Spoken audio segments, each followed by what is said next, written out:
actually, in marriage ends up being a business deal, because at the end of a marriage, no matter how long or short it is, somebody owes somebody money.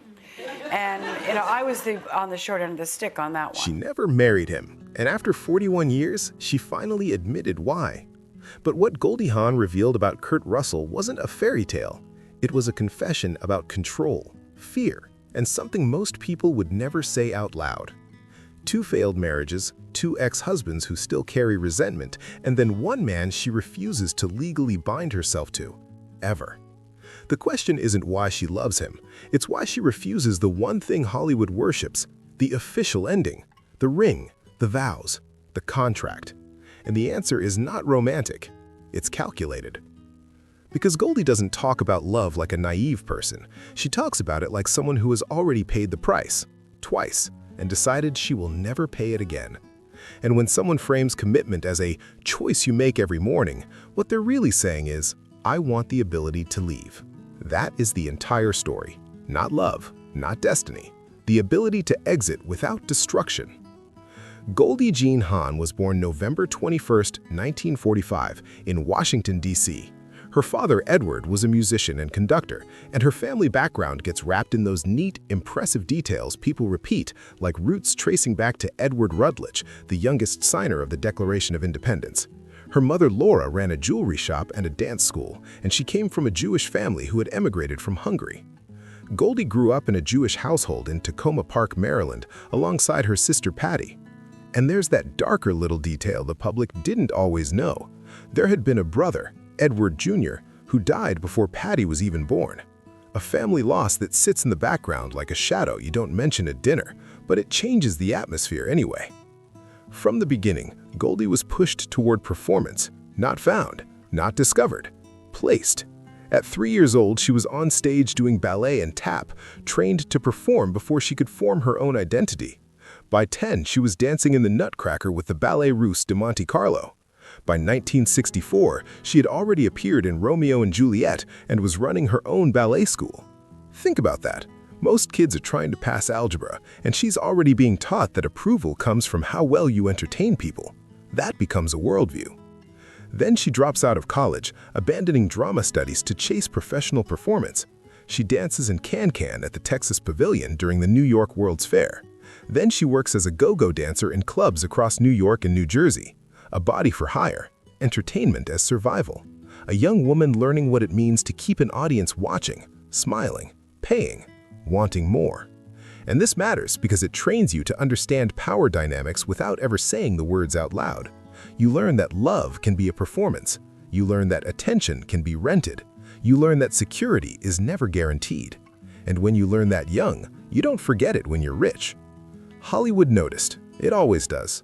Her breakthrough arrives in 1968 when she joins Rowan and Martin's Laugh-In. That bubbly laugh, that ditzy persona, that bright smile that makes everyone comfortable. She becomes the girl everyone loves, harmless, accessible, non-threatening. The same year she appears in The One and Only Genuine Original Family Band. Small role, forgettable. Then comes Cactus Flower in 1969, and she wins an Academy Award and a Golden Globe for Best Supporting Actress. Suddenly, she's not just the giggling blonde, she has range, or at least she can perform range, which in Hollywood is sometimes the same thing. The filmography stacks. There's a Girl in My Soup, Butterflies Are Free, The Sugarland Express, Shampoo, Foul Play, Seems Like Old Times, Private Benjamin, an Oscar nomination for Best Actress, then Overboard, Death Becomes Her, The First Wives Club, even The Christmas Chronicles decades later. Goldie proves she can make generations laugh. But making people laugh is different than letting them see you. And the pattern you can track through her public persona is that she's always in control of what gets shown. A smile can be armor. Comedy can be a shield.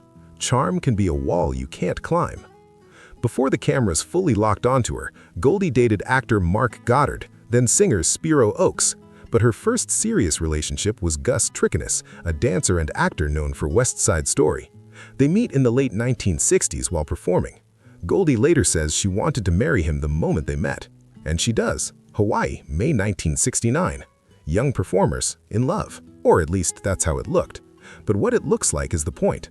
That's the first rule of celebrity relationships. You're not just living it, you're selling it. As Goldie's career explodes, Gus struggles. He can't find steady work. She becomes a household name and he fades into the background. The dynamic shifts, and when dynamics shift in Hollywood, relationships don't survive. They separate in 1973. She doesn't file for divorce until New Year's Eve 1975. Then it finalizes in June 1976, and weeks later, she remarries. That speed isn't a fairy tale. That's a person moving like they're trying to stay ahead of something. Her second attempted marriage is with Bill Hudson, musician and actor from the Hudson brothers. They meet in first class on a flight from New York to Los Angeles. Instant connection, fast, intense, the kind of story Hollywood loves because it sounds like fate. They marry July 3, 1976 in her hometown. Fresh start. 2 children, Oliver and Kate. From the outside, it looks perfect, but Bill files for divorce in 1980. 4 years. That's all it lasts. 2 marriages down before she's even hit the long middle stretch of her career. And here's where the story turns sharper. Bill later admits he had doubts from the beginning. On their wedding day, he feels like the luckiest man alive, and then Goldie leans in and whispers, "Are you sure we did the right thing?" That question stays with him. He says he wanted commitment, family, structure, but he believed Goldie wanted freedom, less obligation, not the traditional setup he imagined. In other words, one person is imagining a contract, the other is imagining an arrangement. After the split, it gets bitter. Bill claims he was pushed out of his children's lives. He says he wanted to be a real father but was treated like an outsider. Goldie says Goldie changed when fame hit, that her rising success pulled her away, that she started associating with major stars and her energy became wild and unrecognizable. Bill goes further, saying she projected a polished public image but was manipulative and selfish behind closed doors. He disputes her version of the relationship. He denies claims about an open marriage, insisting he never agreed. And his deepest pain becomes the same thing it always becomes in these stories: access. Who gets access to the children? Who gets access to the narrative? Who gets painted as the villain? Who gets to keep smiling in public while the other person spirals into resentment? 2 marriages, 2 divorces, 2 men carrying bitterness long after the papers are signed. And Goldie keeps moving forward, raising kids, building her foundation, smiling for cameras. But somewhere in that period, she learns the lesson that becomes the core of this whole story. Marriage doesn't protect you, it traps you. And when it breaks loudly, expensively, publicly, and it stains everything it touches. So when she meets Kurt Russell again, she makes a choice. She will never marry him.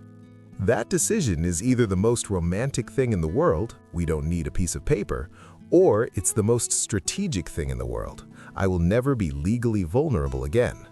Goldie frames it as freedom, but freedom is a legal word as much as it is an emotional one, and the way she talks about it later tells you which kind she means. Goldie and Kurt first meet in 1966 on the set of the one and only Genuine Original Family Band. She's 21, he's 16. She remembers thinking he's adorable. Nothing happens. Both refuse to date actors. The meeting becomes a memory, and then 17 years later, that memory resurfaces. In 1983, they reunite during Kurt's audition for Swing Shift. Kurt has been out late the night before, rough, nervous. Goldie walks in and he blurts out, "Man, you got a great figure." That could have been a disaster, but Goldie smiles and says, "Why, thank you." Tension broken. And it matters that she breaks it like that. She controls the moment. She decides the tone. She chooses whether this becomes offense or flirtation. That's a power move disguised as charm. Their first date becomes one of those Hollywood stories people love repeating because it sounds messy and real. They start at the Playboy Club, dancing, drinks. Then they go to a house Goldie just bought. No keys yet, so they break in. Yes, it's her house. They wander through empty rooms, reach the bedroom she imagines for herself. The moment turns physical, and then police show up because someone reports a break-in. They leave fast and finish the night at a hotel. Kurt later says, "That was our first date. It was a lot of fun." And it is funny, but it's also revealing. Their beginning is already a story about bypassing the rules, dodging consequences, slipping out before it becomes official. That's a theme. From that night forward, it moves quickly. Once filming begins, they spend more time together. Goldie says Kurt is good-looking, sure, but what catches her attention is his honesty, no pretense. And what seals it is how he treats her children. Oliver and Kate are from her marriage to Bill Hudson. She brings them to set and she watches Kurt carefully. He's natural with them, patient, present. She says, "What really got me was when I watched my kids. He was amazing with them." That line is not romance, that's evaluation. That's a mother who has already been through one family explosion and is scanning for stability. And this is where the story becomes less about love and more about structure. Kurt isn't just a partner, he becomes a solution. He can help her build a family environment without forcing her into the legal entanglements she fears. In 1986, they have a son, Wyatt Russell. He joins the blended family, which already includes Oliver, Kate, and Kurt's son Boston from a previous relationship. They never marry, and by then it isn't an accident, it's policy. Years later, in 2021, Goldie posts a birthday message to Kurt. "No, we never got married, but one thing that continues to grow is our love." She calls him wild, brilliant, lovable, childlike, maddening, a supreme father, deeply funny. Then she adds, "I can't imagine my life without you at any age, Kurt Russell. You're the catch, and you're all mine." Hers, but not legally bound. That is the entire contradiction of their brand, possessive language wrapped around a refusal to sign anything. They share the screen in Overboard in 1987, a film where Kurt's character tricks Goldie's character into believing they're married. The irony writes itself. In 1989, they present at the Oscars together. Goldie says they fit the theme because they're co-stars, compadres, companions, and a couple. Kurt shoots back, "There's only one thing, we're not married." The crowd laughs. Goldie teases, "Is that a proposal?" Kurt says, "We'll talk about it later tonight." She replies, "We will talk about that later." Playful, charming, but also controlled, because talk about it later is how you keep the door closed while pretending it's open. Over the years, they become grandparents to 7 children. Their love appears strong, their bond seems unbreakable, but the question never goes away. Why won't they marry? In March 2023, Kurt tells Variety that when they first got together, people kept asking when they'd get married and why they weren't married, and they both thought, "Why does anybody care?" They even asked their kids, and the kids didn't care. That was enough. This is the public-friendly answer. It doesn't matter, love is enough, it's just paper. But a few months later, in July 2023, Goldie gives a different answer on CNN with Chris Wallace. She says divorce is one of the main reasons they never tied the knot. It's always ugly, she says. How many divorces don't cost money? How many divorces haven't hurt children? Then she adds the real confession. "I like the idea that I can wake up in the morning and make decisions every day if I want to be here." There it is. Not romance, not commitment, control. The ability to leave without legal consequences, without splitting assets, without custody battles, without the ugliness she endured twice before. Marriage, for Goldie, isn't about love, it's about loss, and she structured her relationship to avoid that loss entirely. That's why this isn't a fairy tale. A fairy tale ends with a wedding. Her story ends with an escape hatch, and she doesn't hide that. She sells it as empowerment. But empowerment and fear can look identical from the outside. The difference is what's driving the decision, and she practically tells you what's driving it. She wants to wake up and decide if she wants to stay. That is a daily lease, not a lifetime contract. She frames it as choice, freedom, modern thinking, but it's protection, self-preservation, a refusal to be legally vulnerable again. That's why the relationship lasts, not because it's magical, because it's designed to minimize damage if it ever collapses. Then, in September 2024, she speaks to E! News and doesn't hold back. "You have to have good sex," she says, "something that connects you and creates belonging. People with healthy sex relationships usually last a lot longer." Then she adds, "You have to be nice to each other. Sometimes." It's blunt, almost transactional, like she's describing maintenance requirements. Not soulmates, not destiny, maintenance. She also speaks about monogamy in a way that's honest but revealing. She says you're in the prime of your life, you're attracted to other people potentially, but that doesn't mean you act on it. She says they talk openly about these things, they agree it's normal to notice others, and what counts is how you handle those feelings. Then she uses a word that should make you pause. She says their relationship has elasticity. It stretches, it tolerates movement, it tolerates pressure, it doesn't demand rigid structure. Elasticity is not how people talk about fairy tales, it's how people talk about systems designed to survive reality. Elasticity is basically a soft admission that the relationship needs space to breathe, and space is another word for boundaries. Boundaries are another word for safety. And this is where the narrative becomes even more obviously about control. Because Goldie doesn't just refuse marriage. She describes her entire worldview as avoiding any setup where she gets trapped. If marriage is a cage, she refuses the cage. If permanence is a liability, she refuses the liability. She wants affection, partnership, family, security, but she wants it without the part where the law can destroy her if it ends. In December 2023, Goldie opens up about something else. Their Los Angeles home had been broken into twice. The first time, they go out to dinner and come back hours later. She walks into her closet and loses it. Burglars broke in through the balcony, entered the bedroom, smashed her closet door. She says they knocked down her safe door and took a lot of goodies. She believes the intruders were highly skilled. She thinks it's over. Then 4 months later, she hears a loud thump upstairs while home alone. At first, she thinks it's outside. The next day, they discover someone tried to break in again, this time while she was inside the house. She admits it shook her. They hire personal guards. She says, "I'm never without a guard now." Then they move. They leave Malibu and relocate to Palm Desert, 2.5 hours inland. Huge change. Years living close to children, and now a retreat inward, away from the coastline, away from the easy access. Here's why that matters. Break-ins are violations. They turn your home into a reminder that safety is not guaranteed. And when you've already built a life around protecting yourself emotionally, financially, legally, physical vulnerability hits like a final confirmation. Control is an illusion. No matter how carefully you structure your world, something can still get in, something can still take from you. And maybe that's the deeper reason she refuses marriage. Because marriage is a legal door. It's an invitation for someone to have a claim, not just on your money, but on your life, your decisions, your time, your identity. And Goldie spent decades making sure nobody can legally claim her again. She frames it as love, as choosing him every day, as freedom. But freedom isn't the same as commitment. And choosing every day means you can choose to stop, anytime, without consequence. That's not a weakness, it's a design. A relationship built like a business contract with an easy termination clause.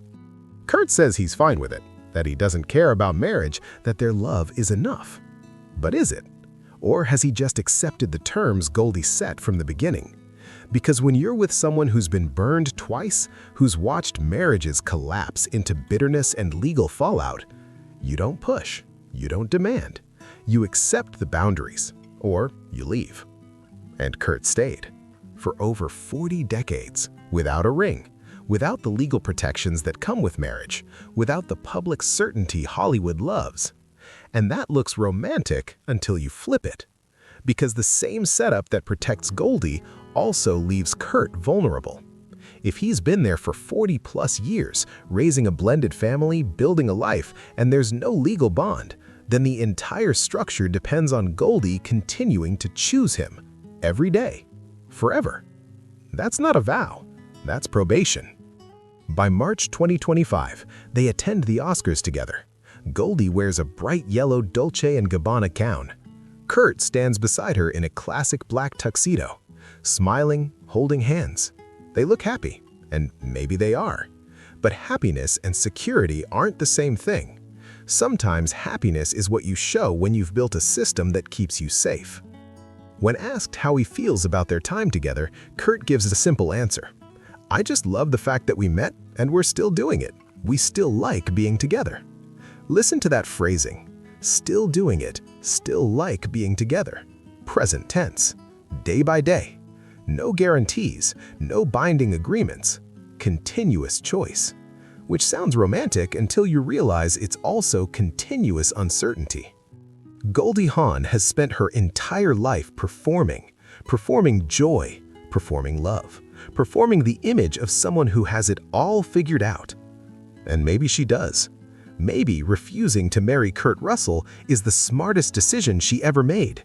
Maybe it's what kept them together. Or maybe it's what kept her safe, because those are not the same goal.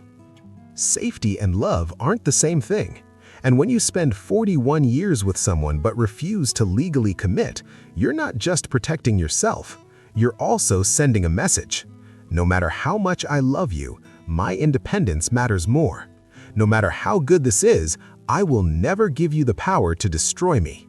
My trust has limits, and marriage crosses that line. Goldie calls it freedom. Her ex-husbands might call it something else. And Kurt? He just keeps smiling, keeps staying, keeps accepting the terms. Because when you love someone who's been hurt before, you don't ask for more. You just hope what you have is enough. But after 41 years, the question remains. If you truly trust someone, if you truly believe they'll never hurt you the way others did, why won't you marry them? And if you don't trust them that much, what does that say about the relationship? Goldie never answers that question directly. Not really. She keeps smiling. She keeps talking about choice and freedom and elasticity. She frames refusal as empowerment instead of fear. But empowerment and fear share the same mask: control. And maybe that's the real story here. Not that she found the love of her life, but that even the love of her life wasn't enough to make her legally vulnerable again. Because for Goldie Hawn, marriage isn't romance, it's risk. And she's already done the math. If this made you see Goldie Hawn differently, hit the like button. Subscribe for more stories that go beyond the surface. Share this with someone who needs to hear it. And drop your thoughts in the comments below. Is this modern love, or is it just the smartest exit strategy Hollywood has ever seen?